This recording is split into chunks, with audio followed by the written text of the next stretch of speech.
In Pennsylvania, one of 7 critical battleground states, Harris maintained her 4-point advantage, leading 50% to 46% with a margin of error of plus or minus 3.8 percentage points, according to the New York Times poll.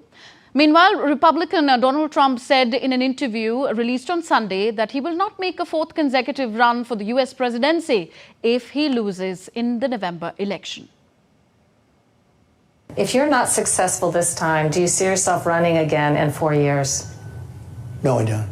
No, I don't. I think that will be it. I don't see that at all. I think that hopefully we're going to be successful.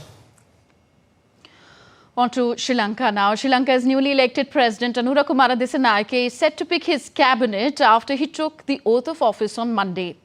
Colombo-based and well-educated women's leader, National People's Power MP Harini Amarasuriya is likely to be made the Prime Minister. In the cabinet, Vijita Herath and Lakshman Nipun Arachi are expected to be named as ministers. Lakshman Nipun Arachi was named as the MP in place of Dissanayake as he vacated his parliament seat.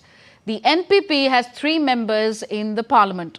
Further, MP Vijita Herath has confirmed that the president has called a crucial meeting to discuss the potential dissolution of parliament, making way for parliamentary elections.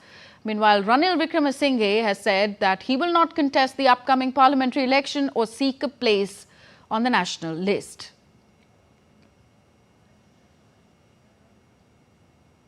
DD India's Dr. Ahmed Moin Faruqi now joins us from Colombo on the latest. Dr. Faruqi, what are likely to be the major challenges or impediments in the Sri Lankan president's way in forming the government and managing the country and the economy?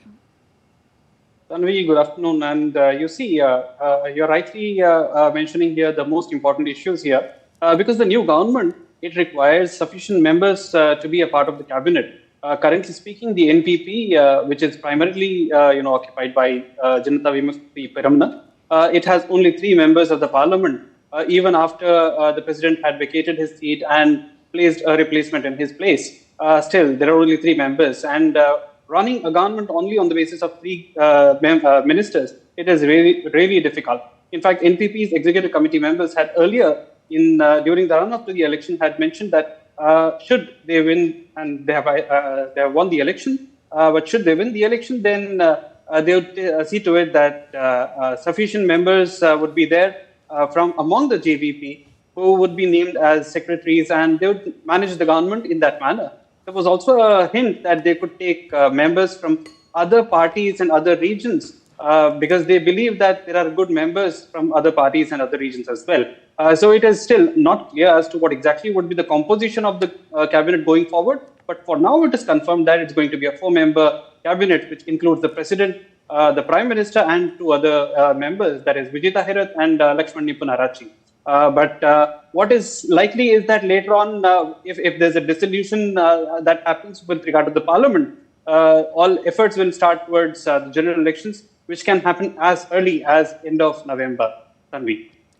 Okay, on the foreign policy front, how tricky will it be for Dissanayake to manage Sri Lanka's relations with both India and China? Tanvi, it's a very tricky task for Mr. Dissanayake. Primarily speaking, if you look at the ideology of JVP, it has been a Marxist-Leninist party. However, ever since 2015-2016, it has adopted a more centrist approach. And ever since 2019, it has tried to be more liberal.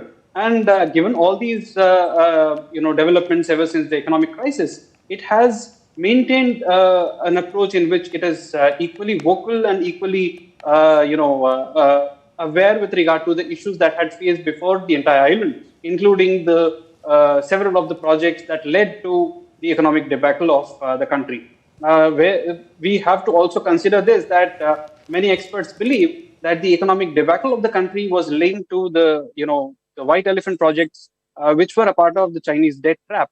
That said, it is still a very difficult task for the new government because they do consider that India is a strategic and a very important partner of Sri Lanka, while at the same time, they have an ideology, an age-old ideology, which has some resonance with the Chinese ideologies as well.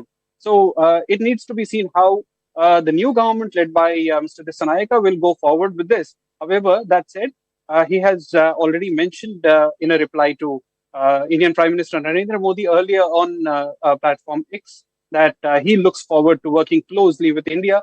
And in fact, in addition to that, he has also, on several occasions, while speaking to the Indian media, he has mentioned that his government will not do anything which is contrary to what exactly India would expect in terms of maintaining regional security and towards India's security interests. Tanvi. Dr. Faruqi in Colombo, thank you very much for those updates.